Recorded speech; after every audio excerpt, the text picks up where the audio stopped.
Hace ya un tiempo tomamos la dura decisión de separar las clases de repaso y dejarlas asumir que ustedes las ven solos. Para este tema hay tres: túneles en suelos, túneles en rocas y procedimientos constructivos. Esas clases están disponibles y tengo que asumir que las han visto. Si no las han visto, lo que vamos a ver hoy quizás se pierda alguna cosa. No tengan ningún problema en pararme y decirme por qué eso, y si los explico. Pero no puedo ir por esas clases porque esas clases son como 250 filmines, estaríamos 4 horas hablando y no empezaríamos con el tema de hoy. ¿Todos de acuerdo con este asunto? ¿Comprendido? En realidad no es de acuerdo, no les estoy pidiendo permiso, les estoy pidiendo disculpas por haber sacado esto del contenido del curso y haberlo mandado a clases de repaso. Con todo eso dicho, empiezo a trabajar.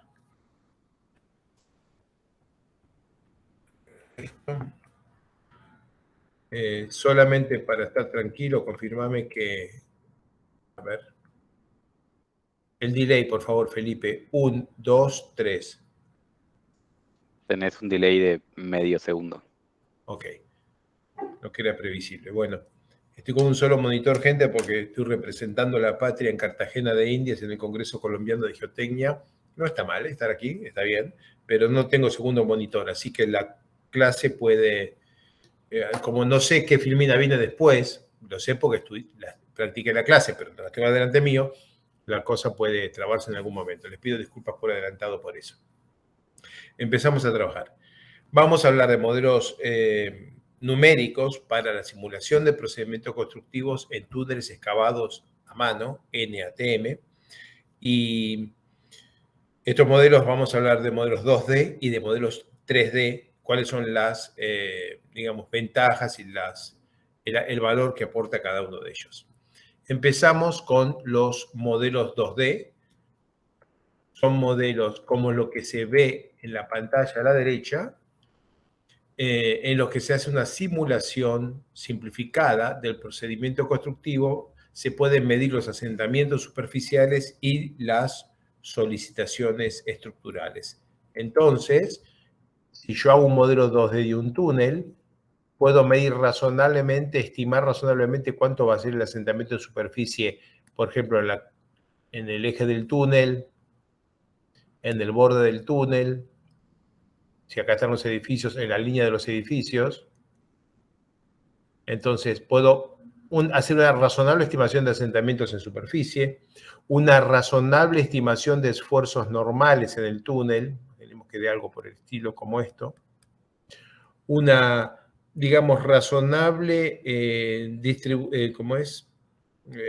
simulación, una razonable estimación de algunas características que son 2D. Por ejemplo, si este túnel acá lo construyo de tal manera que primero construyo esta sección de hormigón con el resto tierra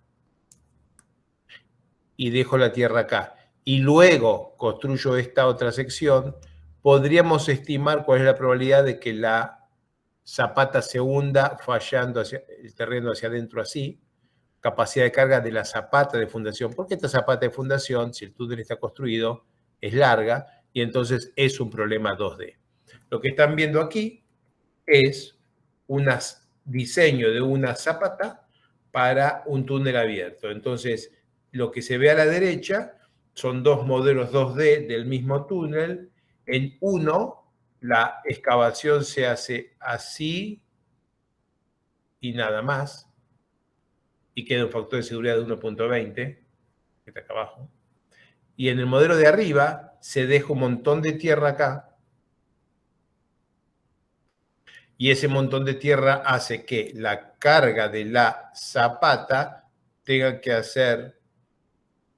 empujar más suelo para fallar, y eso eleva el factor de seguridad, por ejemplo, a 1.70. Un ejemplo. No mucho más que esto sale de los modelos bidimensionales. Después están los modelos tridimensionales. Lo que está, las fotos de la derecha, los dibujitos de la derecha pertenecen a la excavación Esteban Echeverría, de la que voy a hablar en más o menos una hora. En estos modelos tridimensionales se puede hacer una simulación más realista del procedimiento constructivo. Entonces, en el caso de la estación que voy a hablar más adelante, hay un montón de pequeñas galerías que suben, que bajan, que se cruzan, y uno puede simular eso agregando todas las etapas dentro de la modelización. El modelo 3D también permite el análisis de la estabilidad del frente y secciones que no sean cilíndricas. Eso quiere decir, vayamos primero a las secciones no cilíndricas. Si yo tengo un túnel que se acampana, por ejemplo, para ir del túnel a la caverna de una estación, si hace una campana de este tipo, esto no es un problema 2D, porque diferentes secciones cortadas por planos paralelos no son iguales entre sí. Si yo tengo un túnel que es cilíndrico, o sea, de sección constante, y estoy excavando en el frente, estoy parado acá, y esta es la superficie del terreno, y acá arriba hay un auto pasando, entonces el problema, el riesgo de que haya una falla de frente, o sea, tengo todo este anillo de hormigón construido, acabo de hormigonarle las botas a esta persona, pero ahora el terreno falla, por ejemplo, así, generando un pozo acá en superficie. Esas cosas pasan, ¿eh? Entonces, este es un pozo, desaparece todo esto y queda así la superficie del terreno y se me hunde el terreno entrando por el frente. Esa entrada por el frente en una sección de un modelo 2D no la veo, porque acá en el fondo de este dibujo no hay tierra en un modelo 2D, es solo el plano del modelo, el fondo de la pantalla, blanco, como está dibujado ahí. Entonces, para esos problemas hace falta el uso de modelos tridimensionales. Los modelos tridimensionales son muchísimo más caros en términos de esfuerzo computacional que los modelos bidimensionales y además traen algunos problemas de interpretación, sobre todo en las solicitaciones estructurales, algo que voy a describir un poquito con más detalle más adelante. Lo que voy a mostrarles en lo que sigue es la primera presentación que yo hice hace ya más de 20 años, en el año 2000, del procedimiento, digamos, constructivo de un túnel 2D. Para poder mostrarles aquello con detalle, les tengo que mostrar digamos, por qué se piensa en 2D un túnel que es en realidad una obra 3D. Así que en la próxima filmina, en esta, arriba en perspectiva y abajo en corte, se puede ver cómo es la secuencia completa constructiva en un modelo 3D. En este caso, una caverna importante. Ya lo pasé una vez, lo voy a pasar 2 y quizás 3 veces. Necesito que vean en esta sección. Solamente pongan su mirada en esta sección para que vean que hay un momento. Déjenme hacer la sección un poquito más adelante. A ver si puedo todavía correr la filmina sin que se borre el colorado. Hay un momento en el que este punto está igual que esto. Hay un momento que ese pulso pasa por todos los pasos intermedios hasta acá, hasta que se estabiliza. Y entonces vamos a simular en solo bidimensional, o sea, viendo solamente con ojitos, pestañitas que miran para allá, vamos a tener que modelar todo este complejo mecanismo. Para eso voy a ver si logro pasar la película. Ustedes se concentran, quedamos en este punto.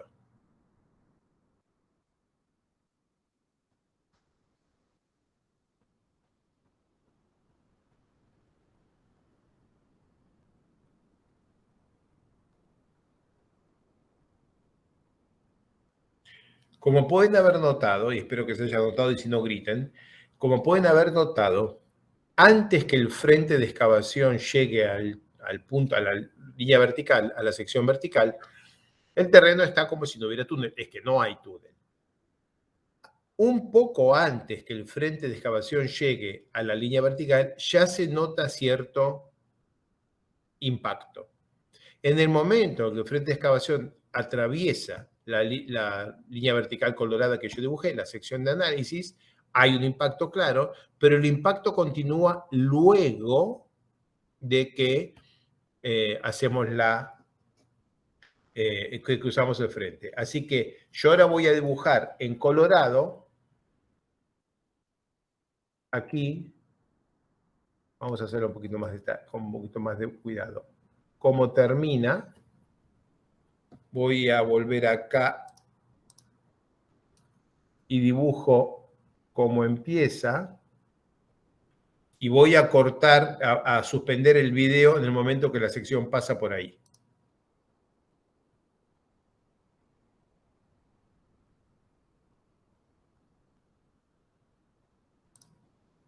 Bien.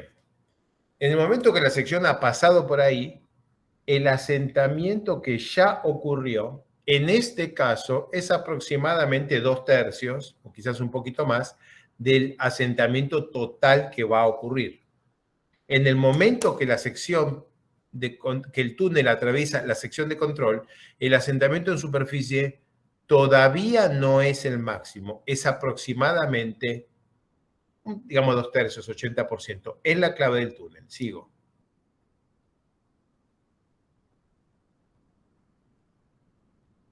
Bien. 2/3, una cosa así. Entonces, para hacer buena ingeniería necesitamos buenas solicitaciones estructurales, como la que se ven arriba a la derecha. Esas las suministran mejor los modelos 2D que 3D. Buenos análisis de la estabilidad del frente, y eso lo suministran mejor los modelos 3D que los modelos 2D. Pero también necesitamos poder calibrar los modelos 2D para hacer un análisis simplificado del problema 3D. Entonces, como ustedes vieron, hay que elegir qué porcentaje del asentamiento total vamos a simular que ocurre en el momento que excavamos. De eso vamos a hablar en las próximas filminas usando mi vieja presentación del año 2000. Empiezo. Y entonces tengo en la malla que está dibujada ahí, 2 túneles gemelos, todo con la densidad de malla y calidad con que podíamos hacer las cosas en el año 2000. Y ese es el estado inicial de tensiones. Aquí, en este momento, es completamente central que K0 esté bien elegido, porque las solicitaciones en los elementos estructurales depende de la interacción entre el terreno, que tiene tensiones iniciales, y el túnel, y entonces cambiar las tensiones iniciales, por ejemplo, cambiando K0, tiene un impacto fuerte. Bueno, calculadas las tensiones iniciales, nos toca abatir la napa. Entonces, el siguiente punto es, ponemos bombas, acá no están simuladas, e imaginamos que logramos bajar la napa de la posición que tenía inicial a una más baja que el fondo de nuestro túnel. Eso lo saben hacer ustedes perfectamente, es una parte muy simple del modelo. Lo que sigue es crítico en cuanto a secuencia constructiva. Estamos acá simulando un túnel por el método alemán, y lo que voy a hacer ahora es excavar un hastial. Acabo de hacer una pequeña excavación de solo 2 metros de ancho, pero 100 metros de largo, casi que se hace con pico y pala y carretilla, y en esa excavación larga, lo que estamos haciendo es creando espacio para construir un pedacito del túnel. Sigo. Y ahora, dentro de ese túnel largo, hormigono una pieza que va para atrás. Y esto ya es una sección de hormigón. Voy para atrás. Se dan cuenta que esta excavación tiene 100 metros de largo y quizás 2 metros de ancho. Y por lo tanto, es claramente un problema 2D. Así que se viene simplemente apagar acá y listo. Y que se acomode. En este caso lo mismo. Estoy simulando en un solo tiro la hormigonada de 100 metros de largo de lo que se llama el hastial izquierdo. Sigo y hago lo mismo del hastial derecho, también de 100 metros de largo. Y en este momento necesito que entiendan, que se den cuenta que como esta pieza de hormigón ya está construida, voy para atrás, como esta pieza de hormigón está construida, cuando hacemos esta excavación, la pieza de hormigón ya construida toma un poquito de carga.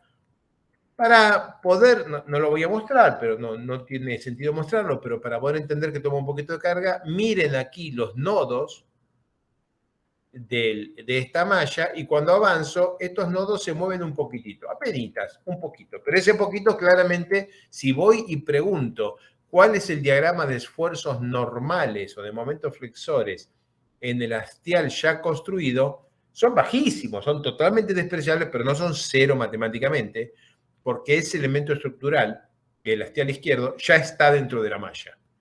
Acabo de excavar el hastial derecho, todavía no lo hormigonea, así que el hastial derecho no tiene tensiones, simplemente porque no existe. Pero el hastial izquierdo ya tiene alguna tensión. La siguiente etapa es construir el hastial derecho. Ahora que lo hice, estoy en las condiciones de la foto que se ve aquí y foto que van a recordar si vieron el video de repaso de procedimientos constructivos NATM.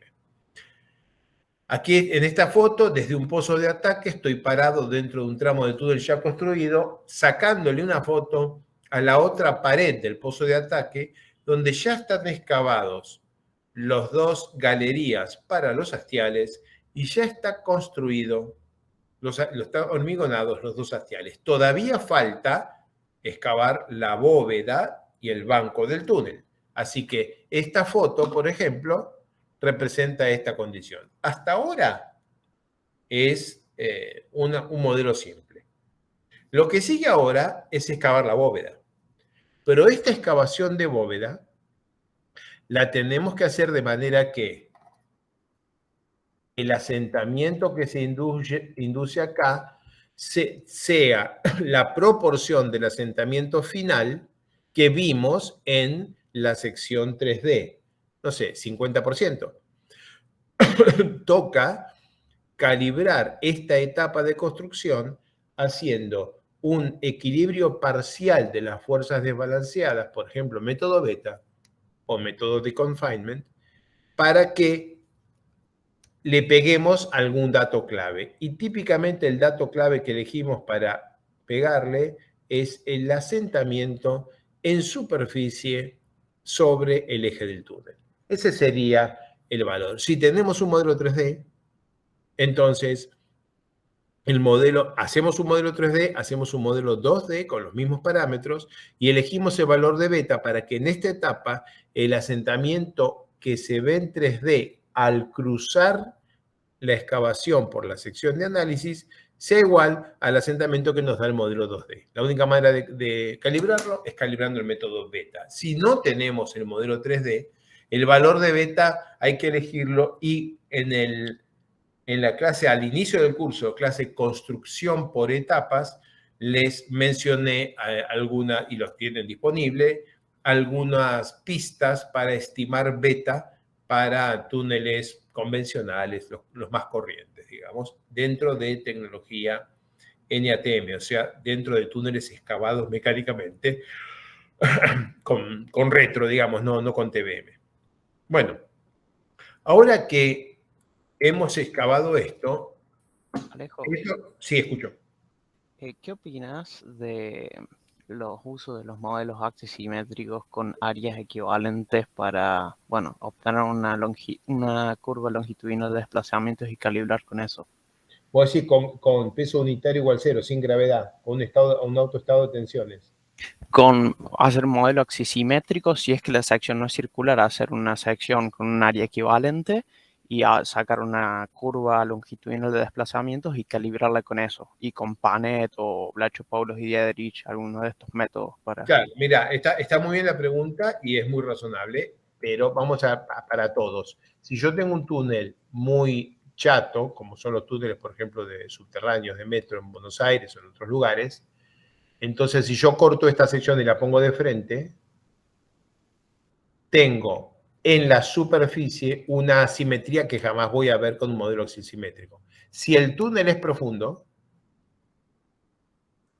entonces es cierto que yo puedo decir, aquí yo tengo actuando la gravedad, gamma por z, en horizontal tengo K sub 0 gamma por z, pero para poder hacer una estimación, ignoro el efecto del peso propio, pongo gamma igual 0, pongo un estado radial de tensión de sigma que es el mismo en todas direcciones, y si yo ignoro el peso propio de las cosas y pongo un estado de tensiones vertical y horizontal que son iguales, entonces efectivamente esto se convierte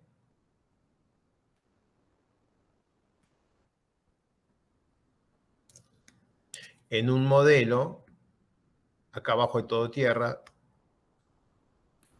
esta raya ya no significa nada, esta línea es el borde de la malla, y ese es un modelo asimétrico. Se los dibujo vertical para que todos lo vean.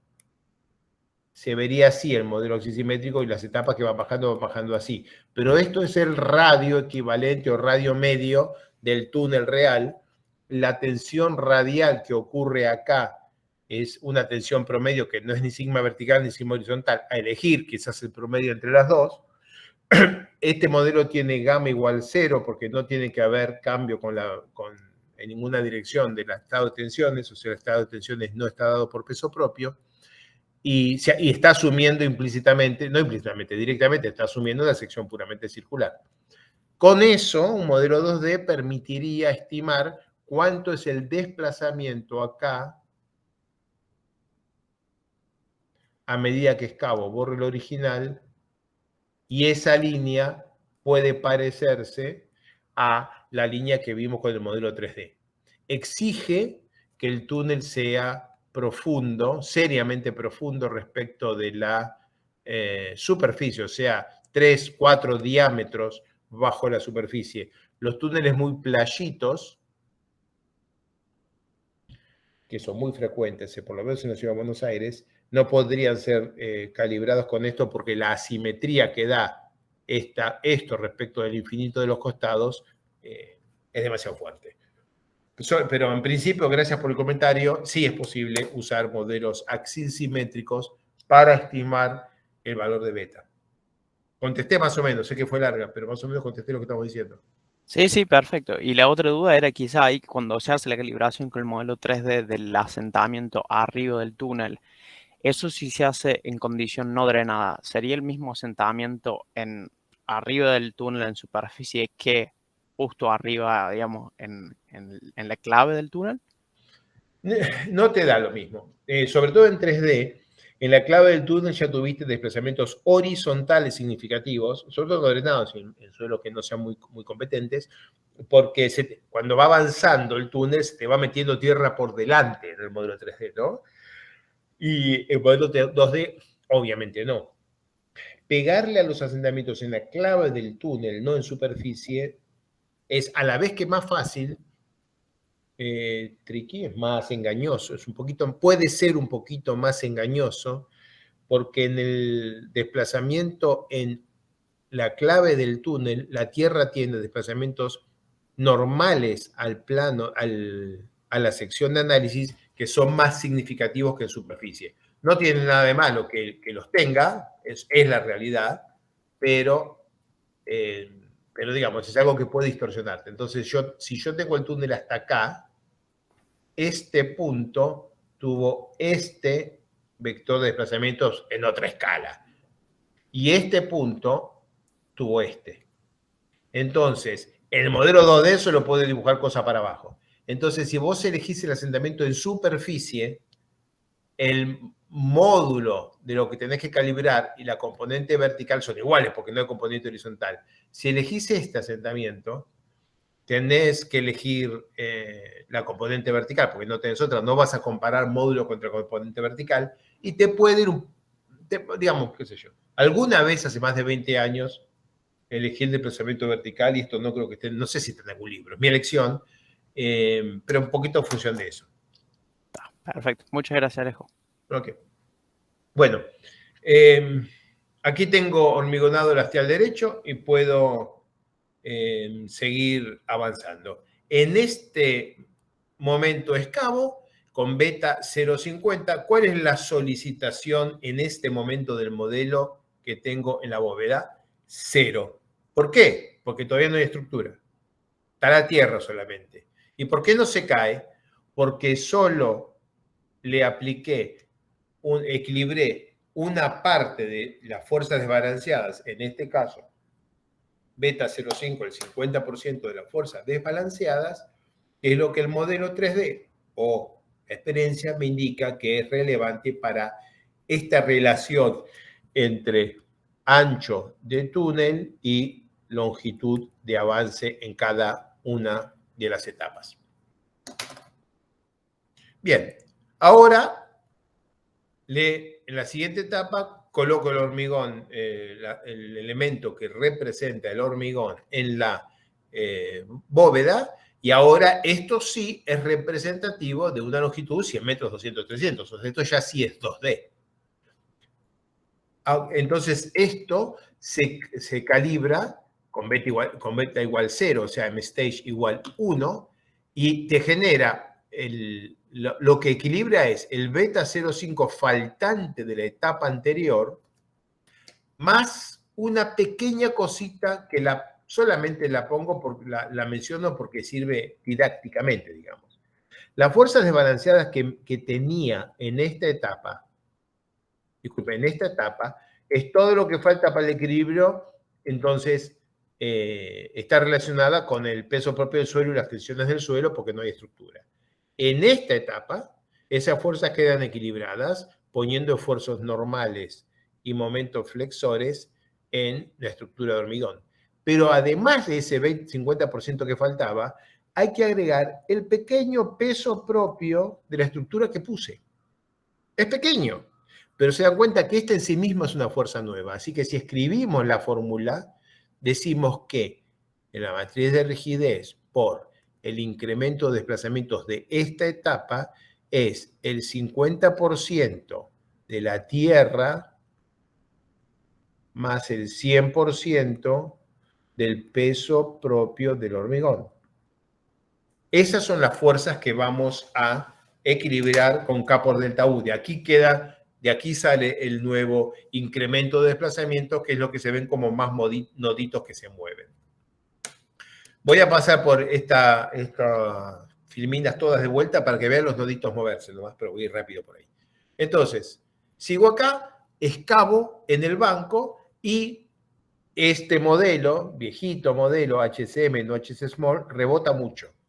El terreno rebota simplemente porque la rigidez en descarga del modelo HCM no es tan alta y este bloquecito representa un montón de metros cúbicos. Por ejemplo, 4 por 2, 8 por 2, 16 toneladas por metro que acabo de remover de la malla. La malla no tiene más remedio, ¿eh? Acá tiene apoyos móviles, o sea que rebota sin compasión, y le acabo de sacar a la malla 16 toneladas por metro, y entonces, ping, todo rebota. Superficie y todo el túnel rebota un poquitito. Hecho esto, ahora cierro la solera y miren acá todas las palabras que puse, que quizás estén obsoletas, pero quizás no. Y en todo caso, es lo que yo hacía en el año 2000, cuando presenté esto en el Congreso de Geotecnia de Argentina. Y entonces es esto. Ahora esto, además de representar el túnel cerrado, tiene que representar que se ha colocado el revestimiento definitivo. Entonces, yo tengo el túnel con su mallita y esto tiene el E por A del hormigón proyectado, 15 centímetros de hormigón. Cuando termino la construcción, adentro le construyo otra sección de hormigón que capaz tiene 80 centímetros de hormigón.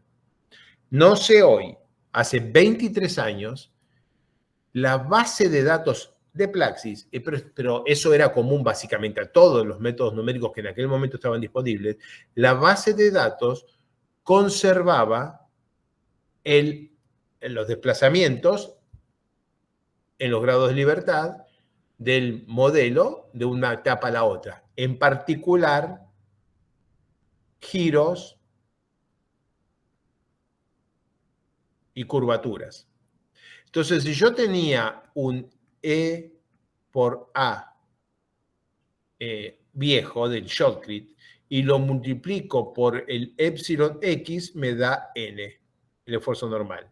Y si yo de una etapa a la otra le cambio el E por A al un E por A grandote que representa al hormigón, el revestimiento secundario, y lo multiplico por el mismo epsilon X, porque el cambiar el E por A aquí, cambiarle la propiedad a la línea azul, no genera ninguna deformación.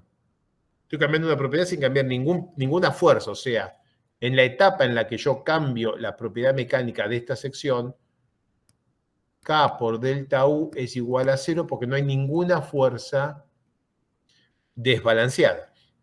Y entonces, ¿qué pasaba?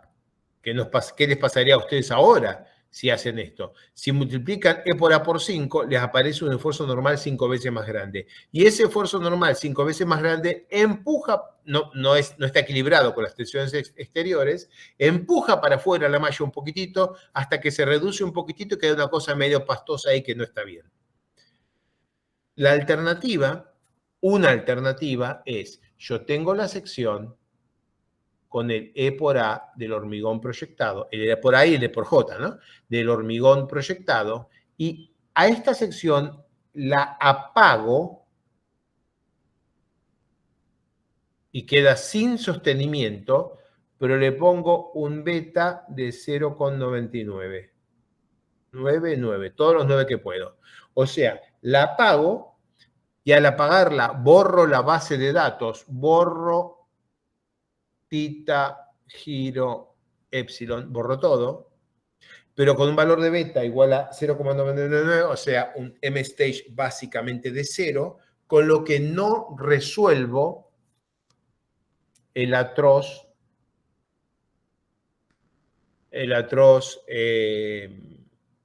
desequilibrio de fuerzas, porque le acabo de multiplicar por un beta básicamente de 0. Entonces, perdón, acuérdense, acá se escribe 1 menos beta, que esto queda grabado. Entonces, hago eso y en la etapa inmediatamente posterior vuelvo a activar, pero ya con el E por A y el E por J del revestimiento definitivo. Como habían quedado desbalanceadas todas las fuerzas que estaban aquí, las que estaban aquí, pongamos que esto era un 10. Aquí me quedó el 10 colgando del aire porque no resolví el equilibrio. Activo el nuevo revestimiento definitivo con la nueva E por A. Entonces, cuando le pongo beta igual 0, o sea, M-stage igual 1, tiene que equilibrarse para 10. Al hacerlo de esta manera, se produce un muy, muy pequeño desplazamiento adicional hacia adentro. En cambio, cambiando la rigidez sin apagar y prender, se produce un desplazamiento adicional hacia afuera. Muy pequeño ambos, pero uno para adentro y el otro para afuera. Entonces, cuando vaya de vuelta a la filmina, esto se pierde todo. Les pregunto si tienen alguna consulta respecto a todas estas macanas que acabo de decir, porque si cuando vean la filmina ya no puedo volver acá.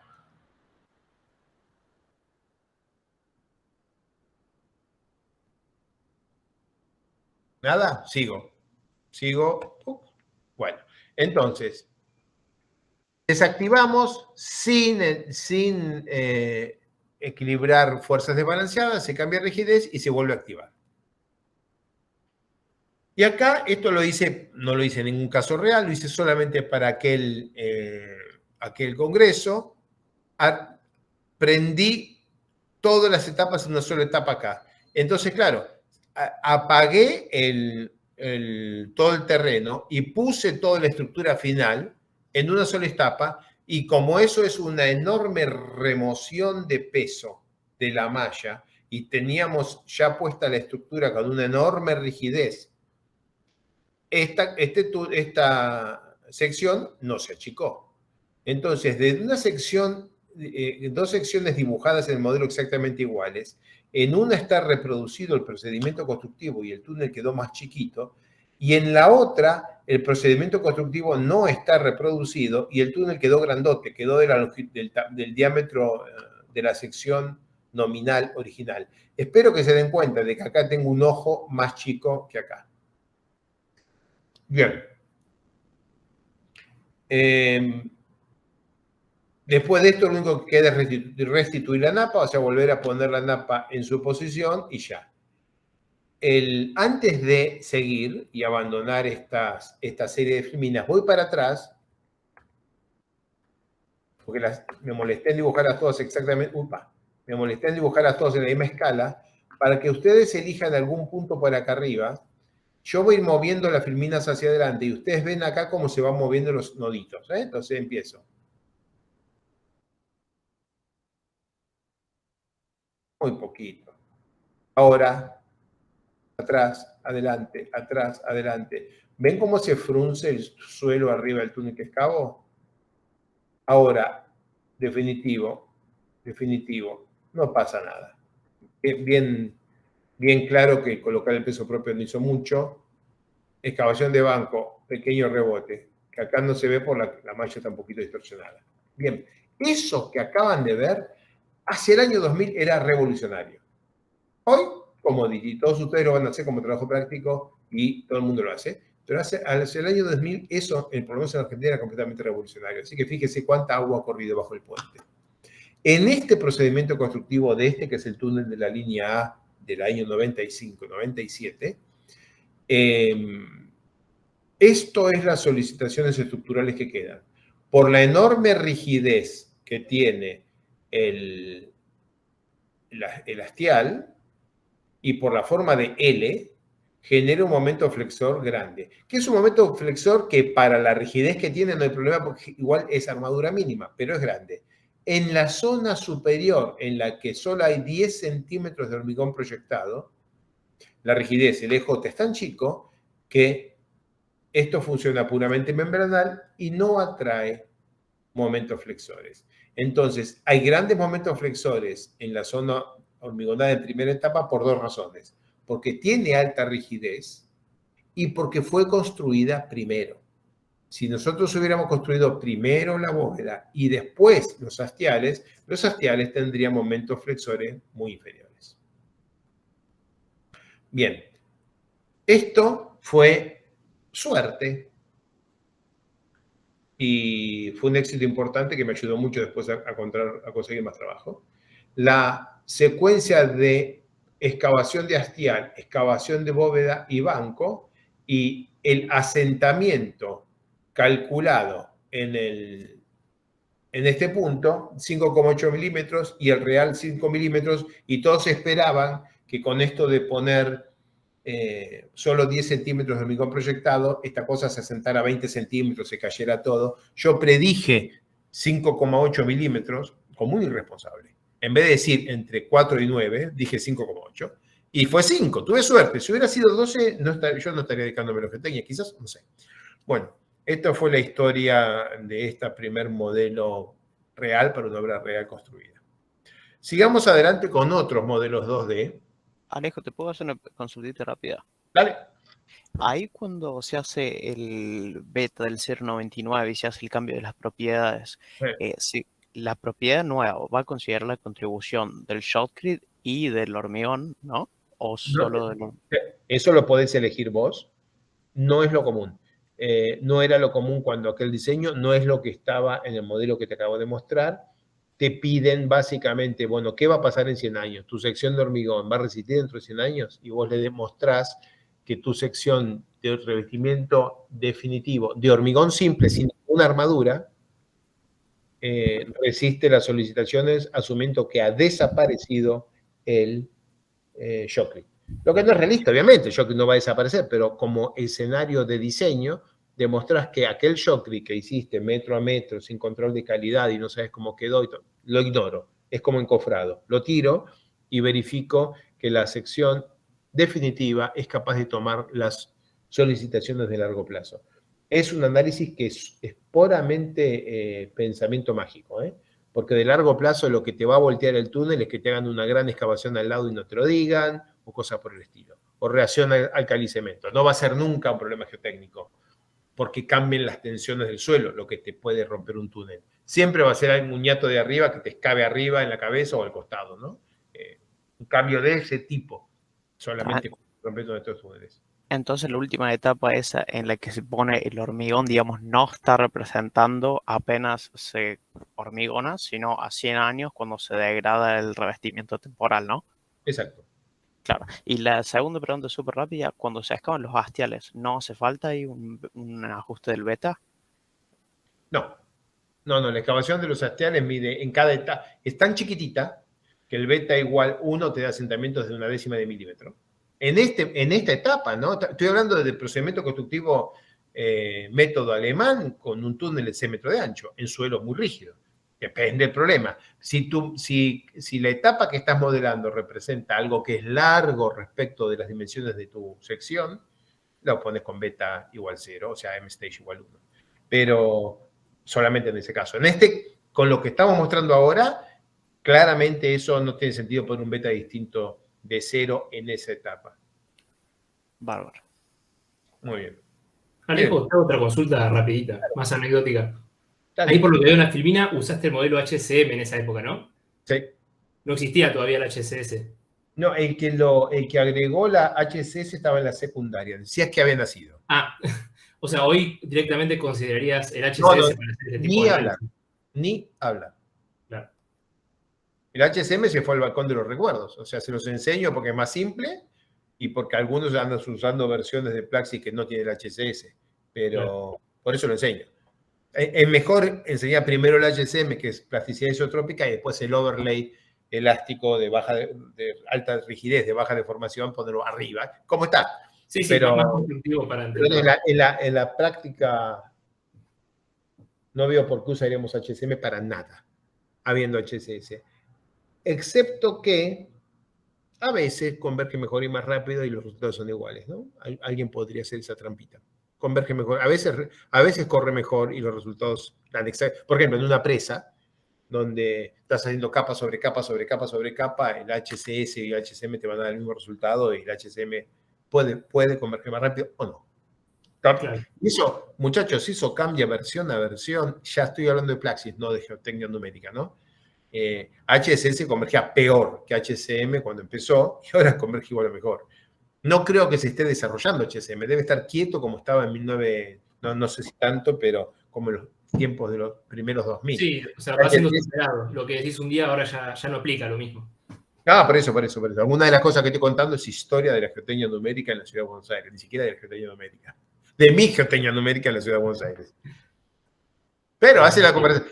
Miren, si esto les aburre, me vuelvo de vuelta al Soft Soil Cream Model y hacemos ecuaciones diferenciales. No tengo ningún problema.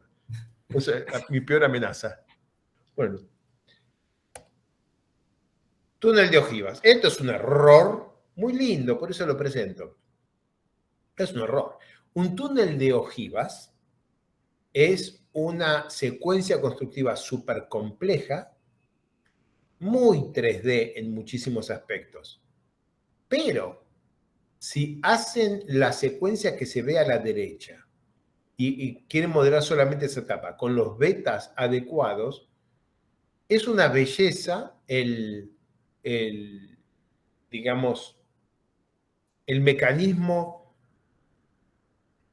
en el cual se van generando las solicitaciones estructurales y salen preciosas, y no pueden salir de otra manera que con un modelito de este tipo, salen preciosas solicitaciones estructurales y les avisan muy bien cuán robusta tiene que ser, por ejemplo, esta unión, que es algo crítica en los túneles de ojiva.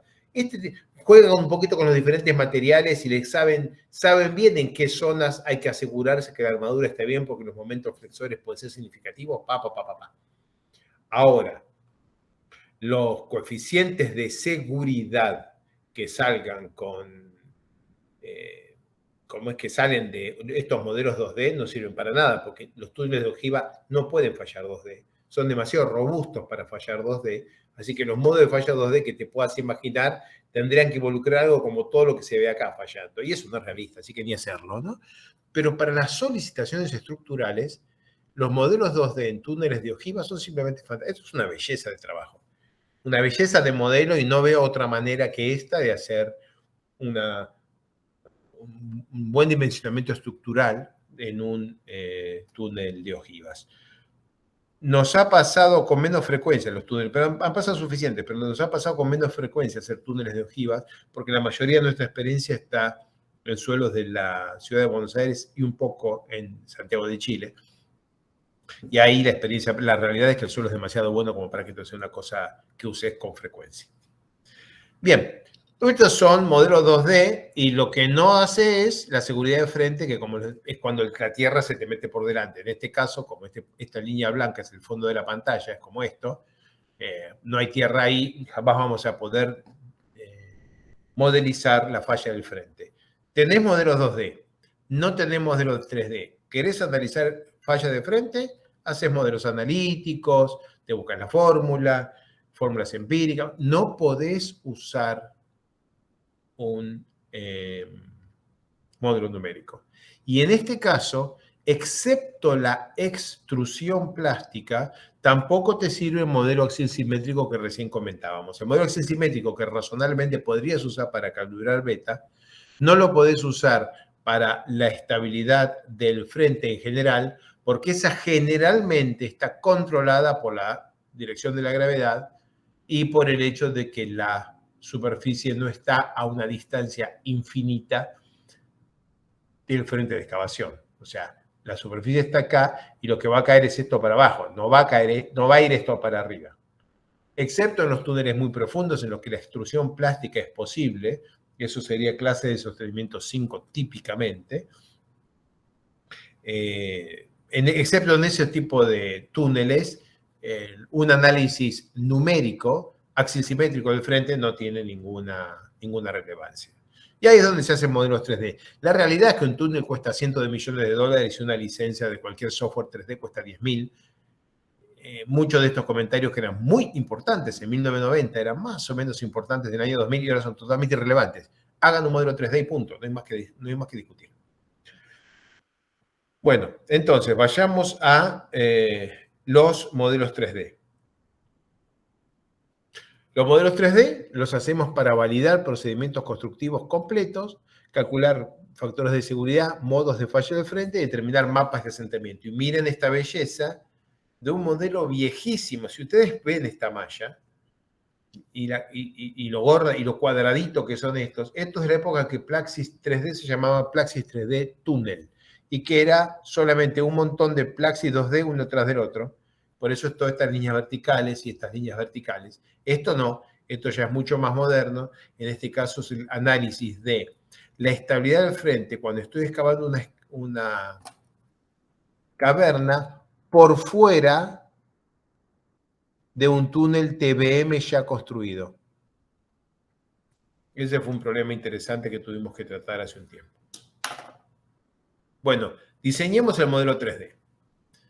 No traten de responder todas las preguntas a la vez. Ni siquiera intenten con un único modelo tridimensional contestar todas las preguntas que podrían tener en la cabeza, porque sale un modelo ridículamente largo, grande y caro y típicamente no es práctico y cualquier cambio que quieren hacer es imposible.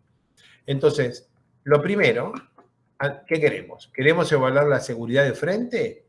Bueno, haremos mallas cortas que solamente muestren el frente, para determinar, por ejemplo, si avanzamos de a 1 metro y colocamos sostenimiento, si avanzamos de a 2, si avanzamos de a 3. Si queremos, en cambio, ver el asentamiento en superficie, entonces haremos mallas largas, muchas etapas, y haremos un refinamiento más moderado, porque ya no estamos tan interesados en la plasticidad local en el frente, que es típico de la falla de frente. Entonces, aquí tengo algunos dibujitos, algunos textos. El refinamiento de este sector es función del objeto del modelo. No es lo mismo para falla de frente que para asentamientos en superficies. Hay que recordar que todos los bordes verticales son planos de simetría, de manera que cuando yo empiezo a excavar de aquí y voy para allá, simultáneamente estoy excavando acá y yendo para acá. Cuando tengo esta línea aquí, claramente tengo el otro medio túnel por simetría. Pero también es cierto que hacia allá hay otro medio túnel. La simetría es para todos lados. Por supuesto, eso significa que esta malla tiene que ser suficientemente ancha como para que no haya efecto del borde en nuestros túneles. Como siempre, en modelos 3D hay que hacer un poco de economía de elementos. Entonces, por ejemplo, estos absurdamente grandes elementos finitos no son un problema porque esto queda en rango elástico con deformaciones despreciables, y los elementos finitos, la malla tiene que ser muy densa en la zona de alto gradiente de la función incógnita. Tratemos de desacoplar. Los modelos complejos no conviene hacer todo junto. Por ejemplo, acá tengo un primer modelo que se llama modelo de obras tempranas, donde está simulada todas las etapas de excavación de un pique, todas las etapas de excavación de una galería de acceso, todas las etapas de excavación iniciales de mi galería, hechas a mano quizás, hasta llegar a esta geometría. Y después hay otro modelo en el que asumo que parto de aquí y ahora analizo cómo progresa. Este otro modelo aquí está dibujadito desde el vamos y analizamos cómo progresa. Este es largo, pero es una extrusión pura. Acá no está ni el pique ni la galería transversal. Este es cortito y termina acá. No seguimos para adelante con esta malla, no tiene sentido. Eso lo resuelve esta mitad. Y podemos alegremente sumar el efecto de uno sobre el otro y ahí será una razonable aproximación al comportamiento del conjunto. Bueno, modelar un procedimiento constructivo en 3D igual que en 2D. Acá no hay ninguna cosa nueva. Cuando en 2D son líneas, acá son placas, y podés querer en estas placas activarlas con la rigidez del hormigón proyectado en edad temprana, y a medida que vas avanzando podés ir queriendo cambiar las propiedades de rigidez básicamente, y también de resistencia del elemento placa. Hay que tener en cuenta que hacer eso es cambiar el EJ manteniendo la curvatura, y eso te va a dar más y más esfuerzos normales en tu revestimiento, en tu sostenimiento, lo que no es muy realista.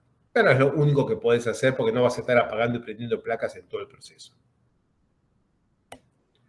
Ahí está un caso lindo. Estábamos aquí analizando cuál era el ancho óptimo de excavación en solera, cuánto había que excavar en esta etapa, y cuando calculamos un factor de seguridad se caía este frente.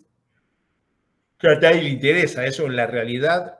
Si esa cosa fuera mínimamente inestable, el operador de la retroexcavadora se carga esto, se lo lleva en un camión y se acabó. No lo necesita para nada ese terrón de tierra, y si se cae, se cae.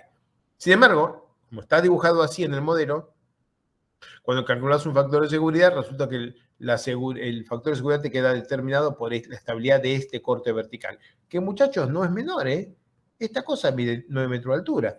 Imagínense una excavación de 9 metros de profundidad sin sostenimiento en cualquier lugar de la ciudad. Vamos todos presos. Acá tienen 9 metros de altura, una cosa por el estilo en este caso, y ahí está.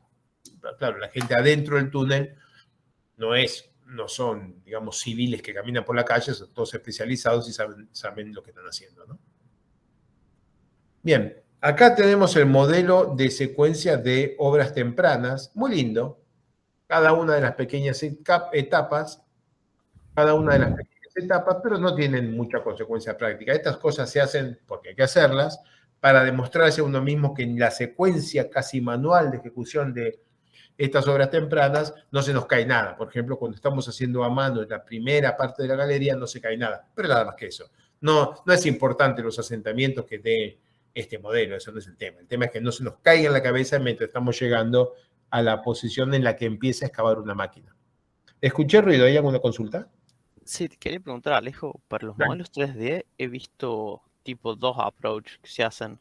Algunos he visto que hacen una sección de túnel largo hasta la mitad del modelo, donde ahí empiezan a hacer la excavación por etapas más detallada, y otros la empiezan directamente del borde, no consideran los primeros metros porque te afecta la condición de borde, y después siguen. No sé si lo entendí mal. No lo entendí bien. Cualquiera de las dos puede ser. O sea, el que hace el tiro largo en una única etapa se está alejando del borde, y el otro elige alejarse del borde con muchas etapas. Mira, en la época en que había que hacer clic clic, clic, clic. La opción 1 de hacer un tiro largo, de alejarse del borde más o menos mal y después que lo arregle las etapas constructivas, lo arreglan. En un par de diámetros lo que hayas hecho mal al principio se olvida. Podría tener sentido. Hoy que vas a programar la secuencia en Python con un loop y lo que escribís es un código, ponerle de i igual 5 hasta 100 o desde 1 hasta 100 da igual. Se acabó. Son reliquias de veteranos esa. Hoy no creo que sea... que tenga ningún, ¿entiendes? Haces uno, haces el otro y ya. La zona en la que vas a mirar está lejos. Creo que incluso hasta tengo una filmina sobre eso más adelante. Pero creo que la tengo, no te lo puedo comprobar porque tendré que ir para adelante a los saltos con la presentación. Pero es válido lo que estás diciendo. Hacer una única etapa de grande te aleja del borde y entonces te aleja de la simetría. Porque cuando uno empieza por el borde directo y arranca y arranca y arranca, está haciendo dos cavernas a la vez, ¿no? Eso es completamente cierto. Esta secuencia está simulando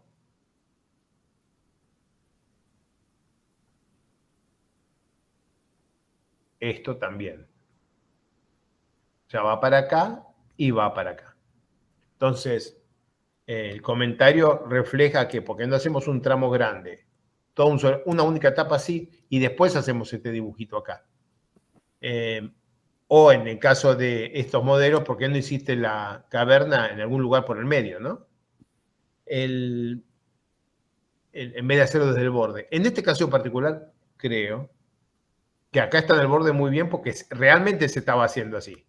Quería representar eso. Pero si no, podría hacerse esto desde lejos del borde de la malla. O sea, no hace falta hacerlo en este borde.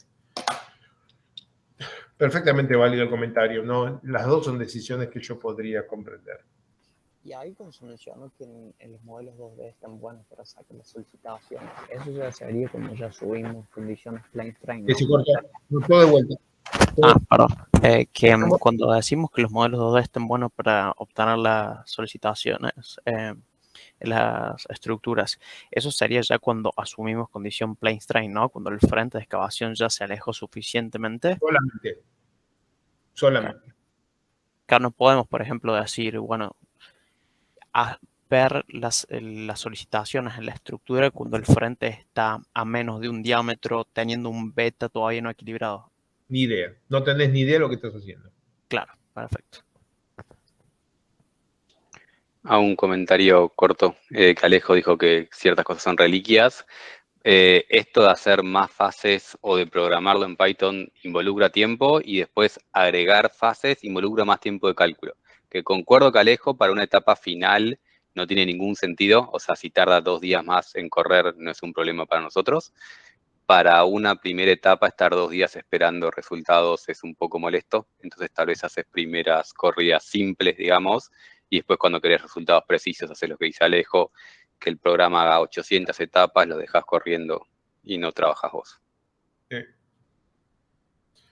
Eso también refleja dos cosas más, que para la época que estos modelos 3D los hacía yo con mi icono, en vez de 2 días eran 1 semana y media, te lo pagaban bien y nada, había un solo túnel que hacer y ahí se hacía. Ahora hay una dinámica mucho más febril con estas cosas y no puedes estar ahí 1 semana esperando que la cosa pase solo porque te da fiaca optimizarlo. Perfectamente válido y cierto. Hace ya años que yo no hago personalmente uno de estos, así que imagino que si me pusiera yo a hacerlo estaría semanas. No sé si llego a terminar, ¿no? Hay que hacer clic y clic, ¿eh? Y yo nunca aprendí a programar personalmente Python. No, perdón, programar Python para que Plaxis le haga caso. Yo no tengo ni idea cómo se hace. Así que imagínense lo que sería yo haciendo un túnel 3D de estos solito. Un verdadero desafío. Por suerte eso no me va a pasar, espero, en el muy corto plazo. Bueno, sigo. Flujo de agua. Miren qué lindo esto. Acá estamos viendo un sistema de bombeo que generó un flujo estacionario y está en la obra temprana. Había que demostrar que tú ibas a hacer la obra en seco y este es la solución del problema de abatimiento del modelo largo.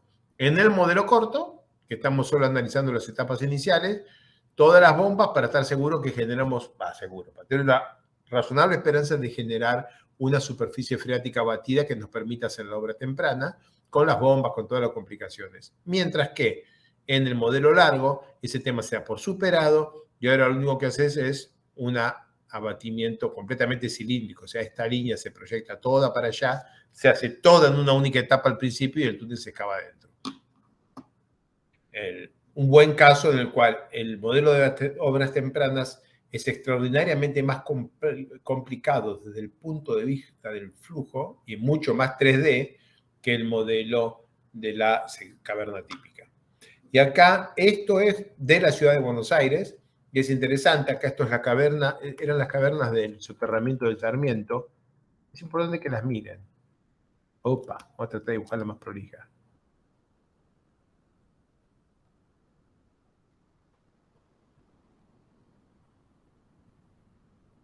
Miren el tamaño de la caverna, 20 metros de ancho.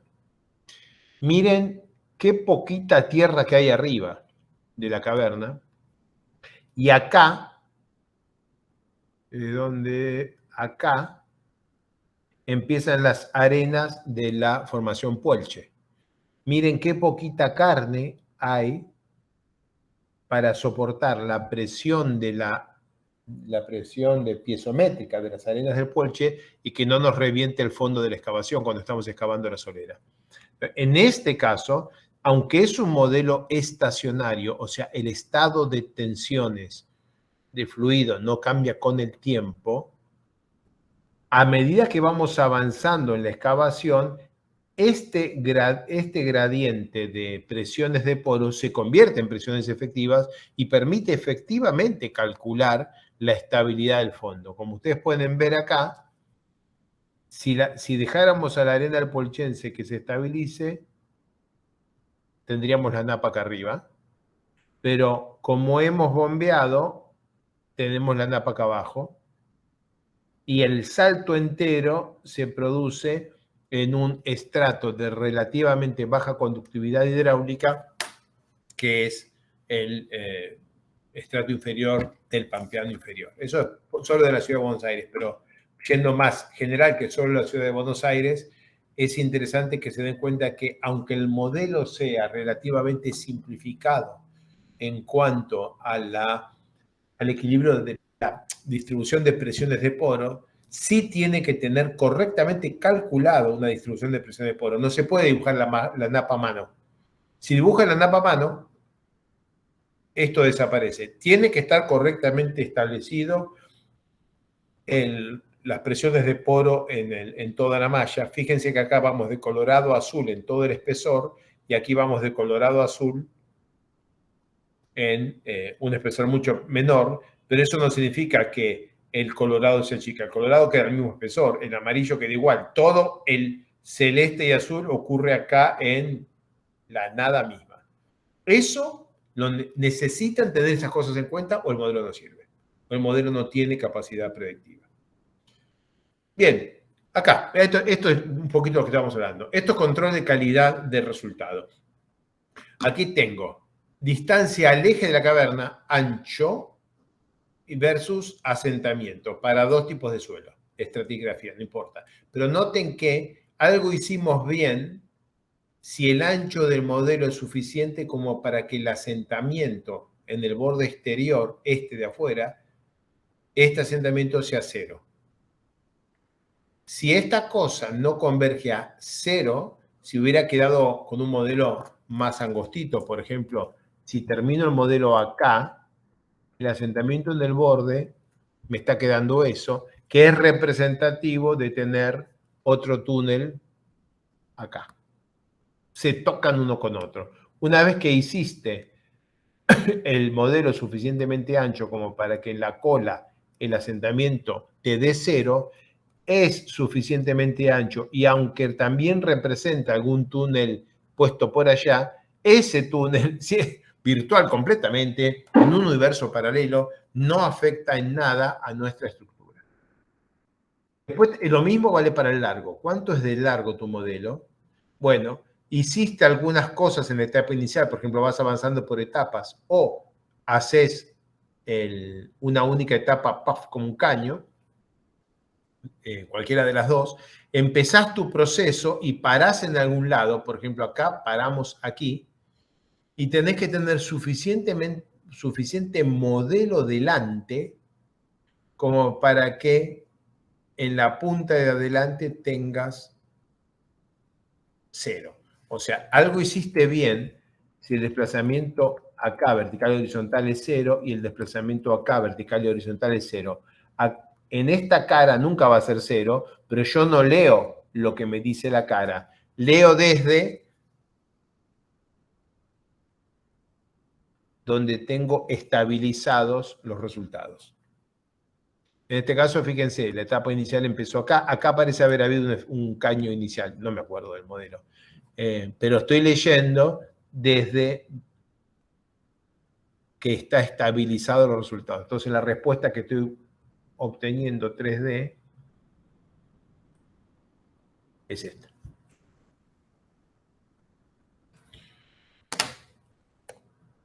Solicitaciones estructurales, miren la diferencia entre un modelo 2D y un modelo 3D. En un modelo 3D,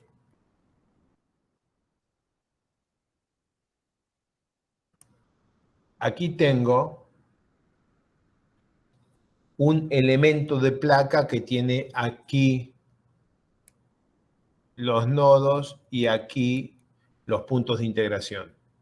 Cuando yo le pido las solicitaciones estructurales en un plano como este que corta al elemento por acá, hago un zoom, la sección por la que le estoy pidiendo la data está acá, pero los momentos están evaluados acá, acá y acá. Voy a hacer que tengamos más suerte, peor suerte, que sea así, la sección. Y los momentos están evaluados así. Entonces, el momento que va a informar aquí va a ser las funciones de interpolación del elemento llevadas aquí. El momento que va a informar acá va a ser las funciones de interpolación del elemento llevadas aquí. Si esto fuera un modelo 2D, en un modelo 2D, cuando tengo dibujado una sección, los nodos y los puntos de Gauss están exactamente sobre la sección, porque la sección es la única sección de análisis, el plano del modelo. Entonces, en 2D, la interpolación que existe es de punto de Gauss a punto de Gauss y hay varios en cada tramito de elemento estructural. Mientras que en 3D también tenés interpolación en la dirección normal al plano y por supuesto nunca le pega y no tiene la misma calidad de resultado. Así que acá tenés en 2D líneas continuas y preciosas, en 3D jorobitas, pero no porque esté mal calculado, es porque este punto resultó estar muy lejos de los nodos, los puntos de Gauss de donde está obteniendo información, mientras que quizás este otro punto está muy cerca de los puntos de Gauss donde quiero tener información, así que los dos tienen diferentes niveles de precisión. Miren en 3D, N, aceptable. Momentos, no. Cortes, no le cree nadie. Ustedes pueden creer que tierra en contacto con una placa sin ninguna fuerza concentrada tenga ese diagrama de corte. Eso está mal, lindo, nada que discutir, no se usa para nada. En 2D, en cambio, la cosa sale muchísimo más linda. Bien. Esta es mi última firmina. A la derecha, esto es solamente un homenaje al niño que yo era en el año 2002, cuando empezamos esto. Praxis 3 de túnel, la secuencia constructiva de una estación, de un túnel NATM pasando por arriba de un caño, que era un caño de hormigón simple. Esto era la curva Patagones. Y el caño de hormigón simple era un caño cloacal y estaba presurizado, tenía presión adentro. ¿De qué? De líquido cloacal. Y le pasamos tangente por arriba. Yo apoyé mi mano en el lomo del caño, con un túnel completo, de todo el ancho, para que pasaran un tren de subterráneo de ida y otro de vuelta, pero con un procedimiento constructivo que fue bastante endiablado y del cual no voy a comentar por obsoleto, pero aquí están las etapas de aquel modelo hecho en Praxis 3D en el año 2000 no sé cuánto, y que están, para que se diviertan ustedes, miren el tamaño de la malla y la calidad de ese modelo. Hoy sería atroz, hoy sería motivo de risa este modelo, pero bueno, en aquel momento es lo único que pudimos hacer. Y con esto se construyó la obra y anduvo bien. ¿Alguna consulta o cierro este módulo de modelización de túneles en DTM? Hay una pregunta ahí en el chat. Diga. Yo no puedo verla, ¿eh? Jesús te pregunta, ¿qué diferencia hay entre obtener los momentos flexores con elementos finitos y un programa como SAP 2000 en túnel de roca? SAP, entiendo que cuando hablamos de SAP 2000 estamos hablando de un modelo modelo numérico, en el cual el elemento estructural puede tener cualquier propiedad, rigidez constante o variable, secuencia constructiva, todo lo que quieras, pero que el terreno queda reemplazado por amortiguadores, resortes con o sin despegue. Amortiguadores y resortes lineales o no lineales, pero solo resortes y amortiguadores. O sea, no elementos finitos que representan sólidos. Por favor, confirmame esto, que me haya escrito eso en el chat, porque quiero saber si estamos hablando de un modelo de resortes o de un modelo de elementos finitos. Exactamente. Resortes. Sí, resortes. Ok. Vamos a verlo la semana que viene, modelos estructurales para túneles. Eso anda a veces mal y a veces pésimo. Entonces vamos a mirarlo con detalle la semana que viene para que lo evaluemos. Tiene muchas ventajas. Por ejemplo, es compatible con LRFD. Así que le dedico a eso una horita la semana que viene. Es importante saber hacerlo. Nosotros lo hacemos regularmente. Está bien hacerlo, pero no son comparables. No es comparable, no es razonablemente comparable el resultado que se obtiene con un modelo de resorte respecto al que se obtiene con un modelo de elementos finitos, excepto cuando el túnel se excava, es redondo o algo así, se excava en una sola etapa y todo el sostenimiento se pone a la vez. O sea, cuando básicamente no hay procedimiento constructivo. En ese caso se acercan más, por supuesto, mucho más, pero cuando hay un procedimiento constructivo como de cualquier forma, primero bóveda, después hastiales o cosas así, la modelización con resortes no tiene esperanza de tener capacidad predictiva. Hemos hecho modelos SAP o similares 3D con todas las etapas y las placas y poniéndole coeficiente balasto a los elementos placa y eso anda mejor.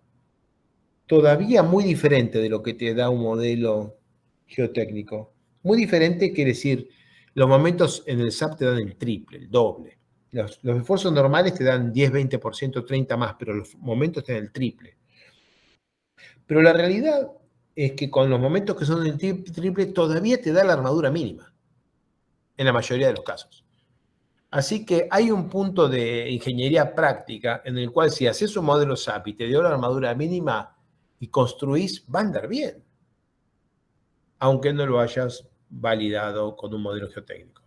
El modelo SAP no te da ninguna indicación de modo de falla, pero creo que me acabas de comentar que estamos hablando de un túnel en roca, donde un modelo geotécnico tampoco te da una buena indicación de modo de falla porque típicamente no modelás los bloques que se van moviendo, no modelás con suficiente precisión el comportamiento de los macizos rocosos. Así que si estamos hablando de túneles en roca, los 3D en los que los elementos estructurales son placas, aunque estén sobre balasto, o sea, sobre resortes y amortiguadores, bueno, esos no son tan malos en roca, no son tan malos. 3D. 2D, si el secuencia constructiva no es excavación completa, no sirven. Lo vamos a ver la semana que viene, de todas maneras.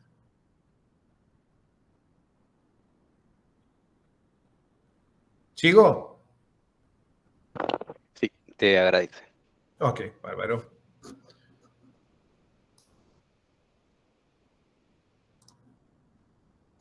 Bien, les quiero contar, esta es la historia de un fracaso. Así que les voy a contar la historia de un fracaso y después la historia de un éxito. Así terminamos el día con un éxito. Por eso tengo que empezar por aquí.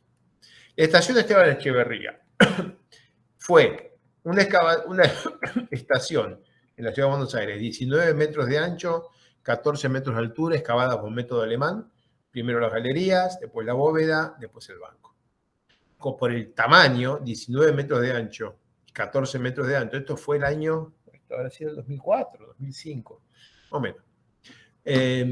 por el ancho se decidió agregar una galería acá adentro, una galería interior, esta, para poder avanzar más rápido, correr por acá adentro, hacer galerías transversales, de manera de poder ir construyendo. Corro por acá y largo a construir por aquí, por acá, sigo corriendo por acá y construyo para acá y para acá, para aquí, para acá. Entonces, no estoy 5 años para avanzar esta galería. Esta galería era más grande que muchos túneles. Entonces, al final, las secciones, la secuencia se complicó. Empezamos con 2 galerías de drenaje chiquititas, una galería central apenas sostenida para avanzar rápido, la parte de arriba de las galerías laterales, 3,3 metros de ancho por 3 metros de altura. Es un pequeño túnel, ¿no? 3 por 3. Después la parte de abajo, con lo que esta sección nos quedaba de 3,30 de ancho por 5,15 de altura. Y luego se construían los hastiales. Con eso hecho ejecución de bóveda, molde en bóveda gigantesco, apoyado sobre esta superficie, sobre el pasto este y sobre las galerías. Esto tiene 7,5 metros de altura, muchachos. Estamos hablando de hormigonar un edificio de planta baja, primero, segundo y tercer piso, todo un solo saque. Esto era el dibujo. Y hicimos nuestro análisis, y nuestro análisis de factores de seguridad y asentamientos y todo esto. Este era el modo de falla de frente que podíamos calcular con Plaxis 3D túnel en aquellos años. Miren la grosería de la malla. Y tenemos excavación de hastiales, asentamiento 2,4 milímetros, factor de seguridad infinito, excavación de bóveda, asentamiento 14 milímetros, factor de seguridad 2,5, estado final, asentamiento total 35 milímetros. Pero predijimos asentamiento de 35 milímetros final y en la obra tuvimos 35 milímetros solo con la excavación de los hastiales. O sea, habíamos excavado la galería central y los hastiales y ya se había hundido 35 milímetros. Cuando haces el modelo completo y le incorporás las galerías transversales, estas, la galería central en el modelo, que son solo agujeros constructivos, no quedan en la obra final, pero están en el procedimiento, te das cuenta que la galería central, la galería de hastial y las dos transversales desconfinan completamente este pilar que queda con sigma 3 igual 0, o sea, a compresión simple. Y cuando haces el modelo, te queda que estos pilares fallan a compresión simple, se aplastan, y ahí es donde tuvimos los 35 milímetros de asentamiento.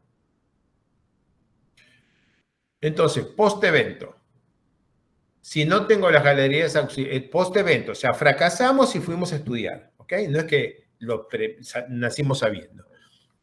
Bien, sin galerías auxiliares, con galerías auxiliares, sin sostenimiento. Con galerías sin sostenimiento, con galerías auxiliares, con sostenimiento y las mediciones en el terreno.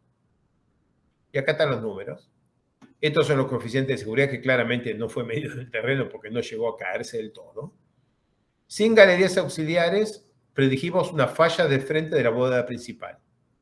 Con galerías auxiliares sin sostenimiento, fallan los pilares de suelo entre las galerías. Miren el modo de falla. Miren el terreno aplastándose en la zona que no está excavada. Donde está la galería, perdón, ya está excavada la bóveda, no hay problema. Pero más adelante, ahora fíjense también este elemento que tenía que yo, 20 metros largo.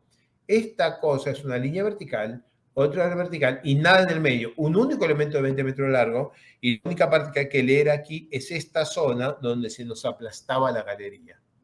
Si le pones sostenimiento a la galería suficientemente fuerte, vuelve a fallar la bóveda principal y el factor de seguridad vuelve a ser más o menos similar al anterior, pero el modo de falla de la bóveda principal es un poco más débil porque ahora hay que contar que tiene las galerías excavadas, algo que nos habíamos comido en el primer análisis.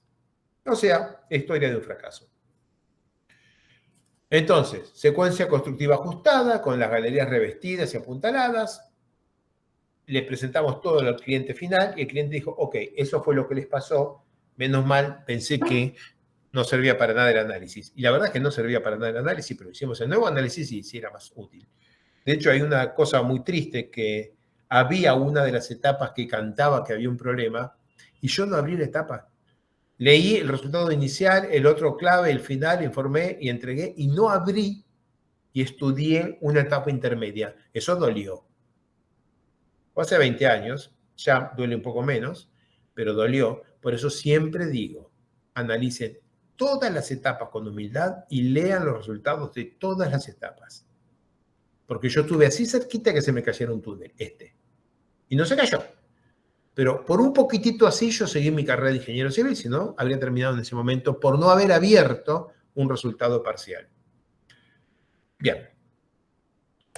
Les muestro un par de fotos para que sepan que la obra terminó. Lo que ven a la izquierda es la galería de los hastiales. No es todo el túnel, es solamente la pequeña galería para construir los hastiales. Lo que ven a la derecha es la galería con el hastial ya rellenado. Y el hastial, que se supone que es un tabique lateral, ya medía 7 metros de altura, o sea, una linda obra de ingeniería, el hormigonado de ese hastial. Las galerías transversales con shotcrete y estos puntales que nos pidieron que pusiéramos, estamos hablando de cientos de toneladas y muchos cientos de toneladas de tensiones verticales y horizontales.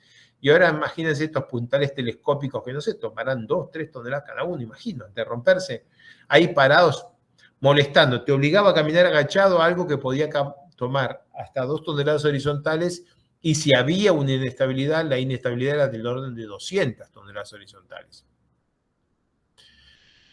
La secuencia constructiva ajustada nos terminó dando excavación de bóveda, hormigonado de bóveda y excavación del banco central para dejar esto bien chatito, sin sacarlo, bien chatito, para poder apoyar este enorme mamotreto ¿cómo es? Encofrado. Ese encofrado así de enorme, ese mamotreto gigantesco, no podíamos ir a apoyarlo abajo de todo a 14 metros. Daría un encofrado de 14 metros de altura para sostener una bóveda que era muy pesada, así que se ajustó un poco la secuencia constructiva para dejar una superficie bien planita sobre la cual se pudiera poner el encofrado. Pero esto fue muy lento, muy ineficaz, porque vos apoyás el encofrado sobre tierra, y la tierra nunca queda perfecta y no está toda con la misma densidad y compacidad, así que tiene que estar poniendo los tornillones y apretando todo uno por uno manualmente, todos estos fierritos, para hormigonar 5 metros de avance de túnel, son estos 5 metros.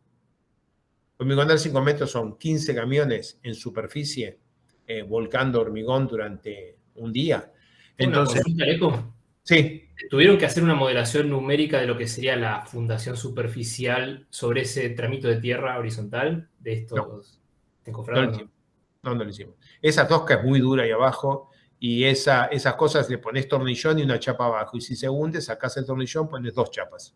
Es más solución de obra que otra cosa, digamos. Claramente. Y aparte, no es que tenés todo el encofrado sobre 4 apoyos, tenés 100 apoyos. Si está la gente ahí, si se ve que se mueve, mueven el tornillón, lo mantienen apretado. Claro.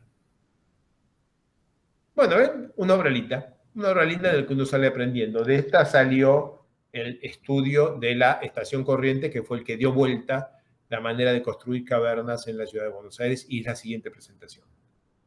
¿Algún comentario sobre esta o paso a la estación Corrientes? ¿El método belga nunca se lo plantearon para este proyecto? No en aquel entonces. Te cuento, mira, en el año 2005, cuando se estaba haciendo este túnel es de la línea B, Estación Esteban Echeverría, estaban haciéndose también la línea H. Esta la tenía Rogio, la B, y la H la tenía Dicasa. Dicasa había introducido en el 2001 el método belga para túneles. Había sido un debate y está la descripción en la clase de repaso de procedimientos constructivos.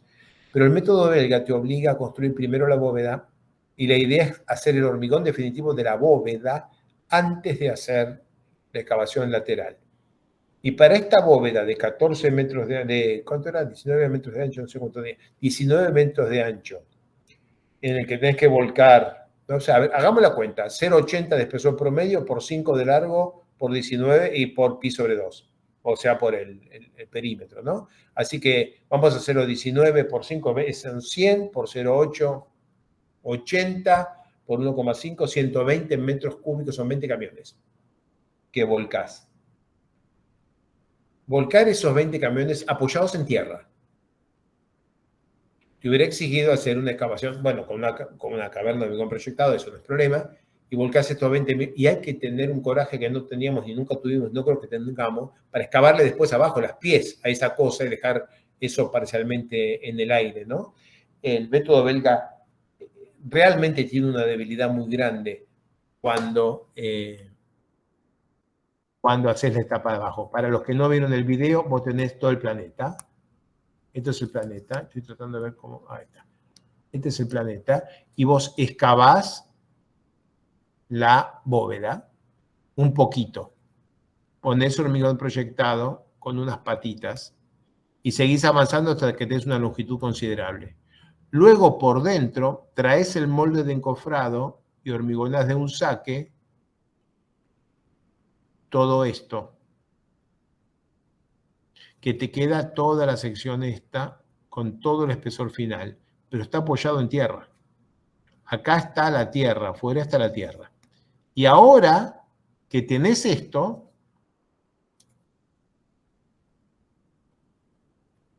venís acá y excavás así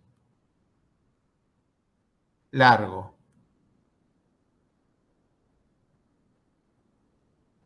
¿Ok? Ahora dense cuenta que si esto mide 20 metros y tiene una tapada de, digamos, 10 metros, hagamos la cuenta más o menos rápido, lo pongo de 20 metros de ancho, le pongo 10 metros de tierra encima, 10 metros promedio de tierra encima, 2 toneladas por metro cúbico por 10 son 20 toneladas por metro cuadrado por 20, son 400 toneladas por metro sobre 2, acá hay 200 toneladas por metro. Hagan Plaxis, le va a dar entre 195 y 205, porque el peso es eso. 200 toneladas por metro. Y ahora déjame hacer un zoom.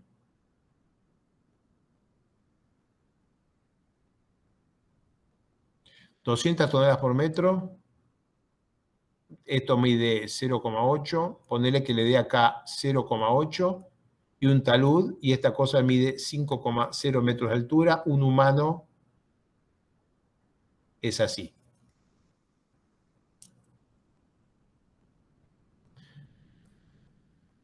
$200 toneladas por metro. Vos te das cuenta el riesgo, ¿no? ¿Se entiende? Sí, no, está bastante pesada la cosa. Claro. Entonces vos, estas son las cosas que son ingeniería geotécnica. Y los modelos te ayudan a pensar, te ayudan a calibrar. Pero si vos te mandas un modelo y te da bien y no lo mirás un poco, este tipo está complicado. Esto es tunelería, no es modelación numérica de túneles. Ahora imagíname que hiciste esto y te aguantó. Ahora tenés que venir a excavar el hastial. Y en una longitud corta de 3 metros vas a dejar esto así.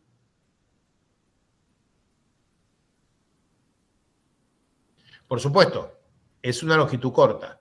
Esto hace arco por arriba. Pero quiere decir que el de adelante y de atrás ya no tiene 200 toneladas por metro. 300 en esa zona por el efecto arco. Y esto está así. Y tenés que poner humanos a que construyan esto. Método belga. Nada. No.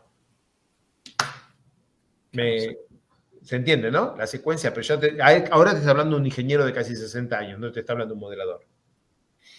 No, sí, cuando se va al detalle ahí, sí, capaz que los modelos te dicen que está todo bien, pero en realidad, bueno, hay que tener un poco de criterio, ¿no? Claro, ¿no? Y aparte, a veces están todo bien, pero no te diste cuenta de refinar y está todo bien porque toda la base te apoya en un elemento. Claro. Esto hay que tener mucho cuidado. Bueno, me voy a la estación corriente, que es una historia de amor comparada con esta. ¿Qué pasó? Que no tengo...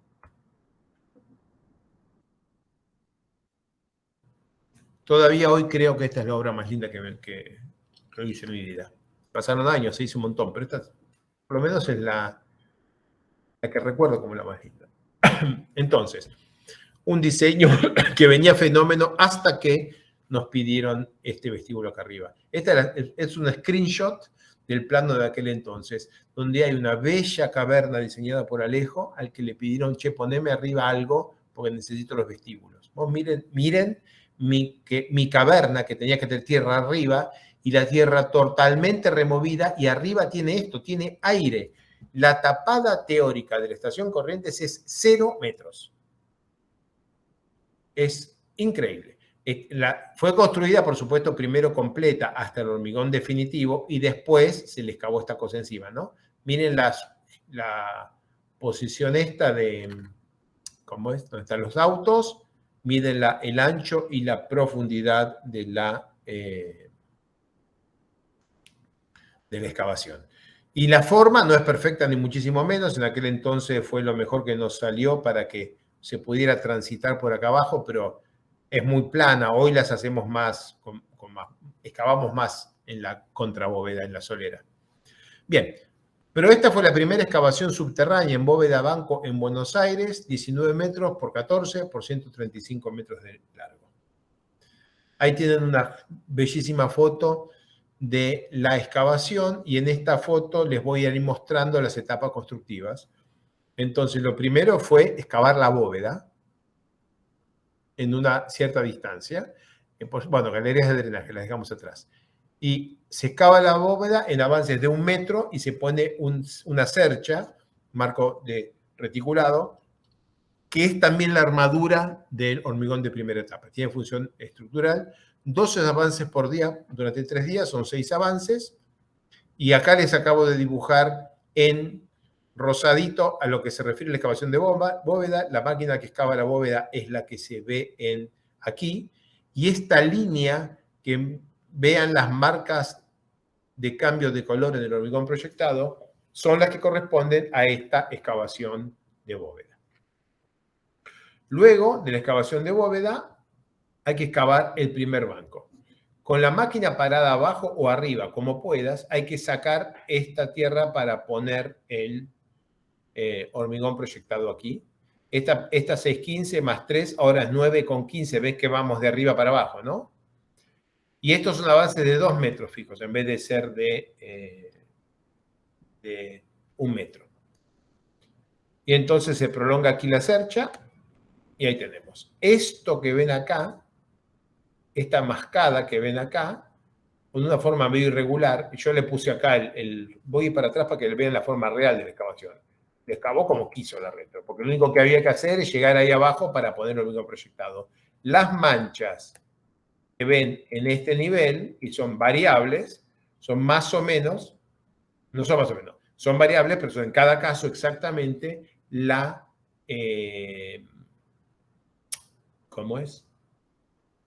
La posición de este segundo banco. Noten en esta foto que la realidad es que no todos los avances sean iguales. Fíjense que este es un poquito más largo, este más corto, y que no necesariamente son de la misma longitud los de abajo que los de arriba.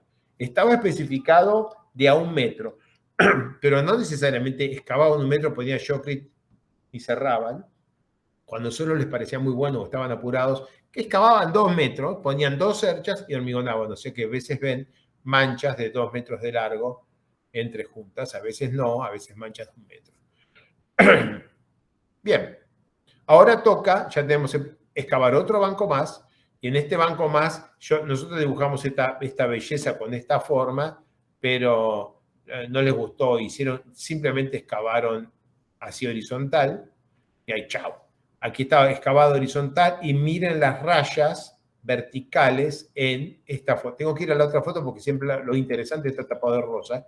Estas rayas verticales las hace esta retro comiéndose el suelo desde arriba, o una de frente, pero es más eficaz la máquina excavando entre sus piernas, abajo, que una poniendo los dedos de frente y rascando de frente como un gato que quiere abrir la puerta.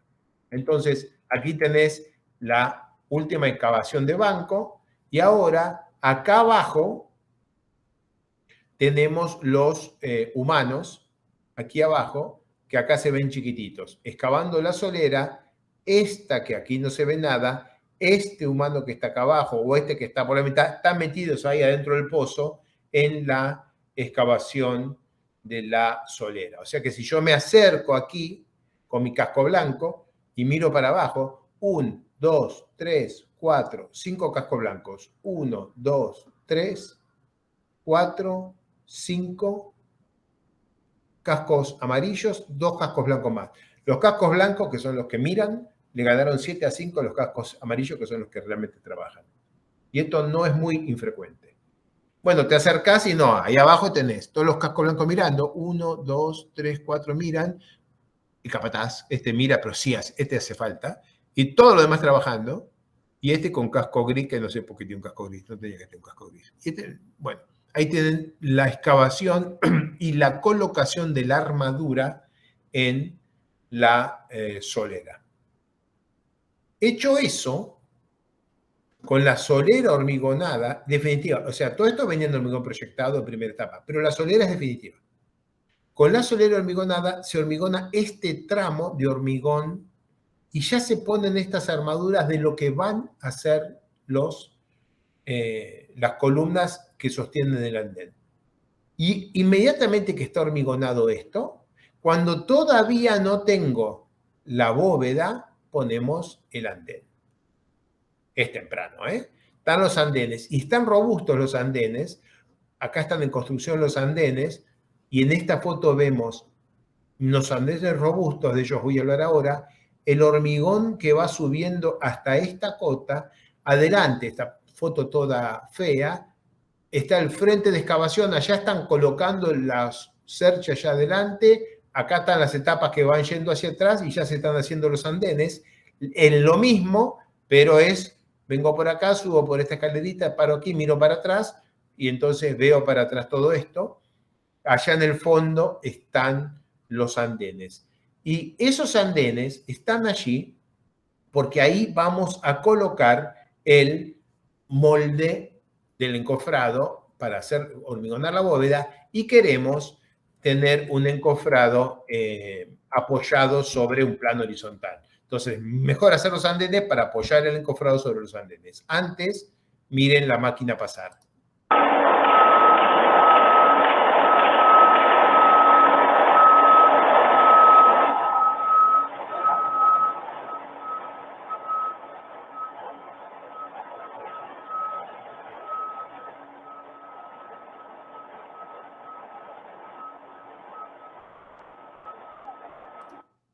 Esa es la pinta de una obra de este tipo. Ahora entonces empezamos con la membrana impermeable y con un moldecito se hormigona hasta una cierta altura el hormigón lateral. Y por último, el hormigón de bóveda con un encofrado que puede ser muy liviano porque está apoyado sobre rieles que están apoyados sobre columnas. Este es el cuento. Hay que hacer esto pronto para que esta gente no tenga que trabajar a 14 metros de altura y para que este encofrado corra sobre algo duro, no sobre tierra, como en la estación de Esteban Echeverría, que había que andar mirando cada tornillón y había que estar ajustando uno por uno. Sobre rieles corría este. Hormigona, se aflojas los hidráulicos y lo empujas y te vas sobre rieles. Así se ve cuando... Esta foto no es mía, ni sé si es de Corrientes. Ni siquiera sé si es de la estación Corrientes. No la hice yo la foto. Así se ve el encofrado cuando estás preparándote para... Este no es el encofrado, es un molde, ¿no? Pero cuando te estás preparando para hormigonar en bóveda. Obra civil terminada. Acá claramente está por venir el carro, ¿no? Este es hormigón de primera etapa. Miren qué precioso. Han aprendido a los palos, a los tumbos y a los cascotazos que cuando se hace el hormigón proyectado en una caverna grande hay que lijarlo suavemente mientras todavía está fresco, alisarlo como quien revoca la pared de su casa, para que cuando se coloca el encofrado y el hormigón fresco de la segunda etapa, este hormigón fresco no se quede pegado al hormigón viejo. Tengo el hormigón viejo y pongo hormigón fresco. Si el hormigón viejo está muy rugoso, el hormigón fresco que acabo de hormigonar queda pegado al viejo, no se acorta, no se contrae por fraguado y endurecimiento, queda pegado al de arriba y como es una cosa que mide 20 metros por 5 y no tiene juntas, porque estás hormigonando todo un solo saque, se fisura. Para que no se fisure a tracción, lo que se supone que es una bóveda a compresión, hace falta dejar muy lisita esta superficie o poner una membrana de polietileno para que no se peguen el hormigón de primera etapa con el de segunda. Otras cavernas, Córdoba, Santa Fe y Las Heras, que fueron, en ellas trabajé mucho menos, de hecho casi no trabajé en estas estaciones, en algunas no trabajé en absoluto. Son todas posteriores y se fue optimizando el proceso a lo largo de 12 años, de manera que quizás el último proceso, quizás yo no lo conozca bien. Estas son algunas fotos de la excavación Córdoba.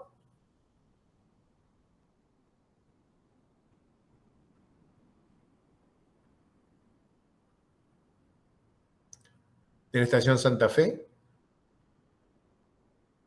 Ah, esta es linda. Esto que están viendo, acá en la estación Santa Fe, esto que están viendo es el haber tenido que hacer un túnel de ojivas para pasar por debajo de la línea D. Y fue un túnel, el cruce este, el túnel este de ojivas, el cruce, si tengo tiempo se los voy a contar, es un muy lindo desafío. Acá está la excavación, la construcción de la estación, y esto que está chiquitito acá abajo es una de las ojivas. La otra todavía no está hecha, o está en construcción, no importa si está terminado o no. Esta era un poquito más grande que su hermana para que por acá pudieran pasar los camiones. Por acá está pasando la línea D de subterráneos así, con un túnel que va tangente hasta el punto que este túnel acá tiene techo plano, con un túnel tangente, y la línea, bendita línea D, no tenía solera, o sea, tenía los rieles apoyados en tierra. Linda obra, aquella. Bueno, otra foto, ahí se ve la ojiva grande y la ojiva pequeña, ojiva grande y ojiva pequeña. Estación Las Heras, también son variaciones del mismo procedimiento constructivo. Acá claramente se ha hecho una bóveda, una contrabóveda fuerte, y acá no se ve ninguna armadura pasante. Da la impresión de que aquí, yo no me acuerdo cómo fue, no hay armadura en el contacto de la bóveda con de la solera con los hastiales. Y acá, estación Las Heras, están construyendo alguna cosa intermedia, y esta es otra cosa interesante de estas cavernas, que es que uno analiza la caverna como un túnel largo, y la cantidad de huecos que tiene para ventilaciones, para que entren los humanos, salgan los humanos, para conducciones, la cantidad de aberturas que tiene, son problemas bien 3D y bien localizados, es enorme, y es buena parte de la ingeniería de una estación. Yo diría tranquilamente 2/3 de los planos que hay que hacer en una de estas obras son los planos de detalle de estas intersecciones. No sé si hay algún comentario sobre mi querida estación Corriente o estas hijitas que tuvo después, y si no, con esto terminamos la clase de hoy.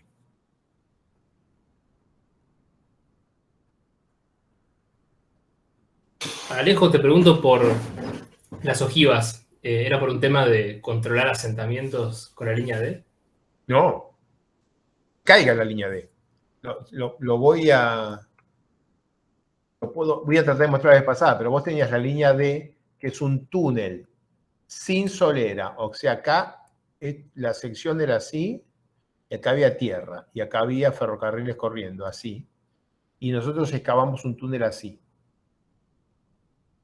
que se lo llevaba puesto. Por eso nuestro túnel tuvo que ser reformado y pasó a ser así.